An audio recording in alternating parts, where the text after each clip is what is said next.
Thank you, Mr Speaker, and thank you for granting this urgent question today. Next month, voters in 10 local authorities across England will be using the voter ID pilots in local elections. Now, these schemes, Mr Speaker, have been a focus of significant controversy.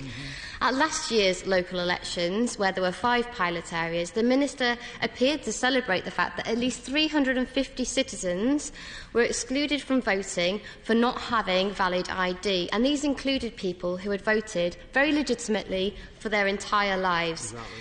The Government claims that voter ID is designed to tackle electoral fraud in polling stations. However, during an evidence session with the Public Administration and Constitutional Affairs Committee, the Minister could not even say if the pilots had actually had any impact on voter fraud. Exactly. So, given the Minister was unable to draw any conclusions from the last set of pilots, what does she expect to gain, and how will she measure success this year? Civil society groups and the EHRC have warned that voter ID will have a disproportionate impact on voters from ethnic minority communities, older people, trans people and disabled people. Has the Minister failed to notice the Windrush scandal, which demonstrated that it can be more difficult for some communities to provide official documentation than for others? Now, we all know that voter ID will have significant ramifications for our democracy because 3.5 million citizens, or 7.5% of the electorate, don't actually have access to any photo ID. And if our voter ID requirements are restricted to passports or driver's licences, which it is in some areas, that number rises to 11 million people, which is 24% of the electorate. Following last year's pilots, it was revealed that rolling out voter ID nationwide would increase the cost of each general election by as much as £20 million. Now, is this an effective use of taxpayers' money when local authorities are already on their knees? And if she thinks these pilot schemes are value for money, then why has she refused to tell the House how much they will cost? Now, Mr Speaker, electoral fraud is a serious crime, which is why we would support any effective measures to combat it.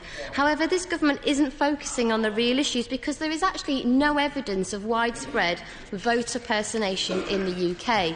Because if we look at the latest figures from the Electoral Commission, they show that of 266 cases of electoral fraud investigated by the police last year, 140 cases relate to campaign offences and just 8 cases actually relate to personation fraud at the polling station, which is what the Minister claims that this trial is designed to tackle. That's just 8 cases out of the 266 investigated.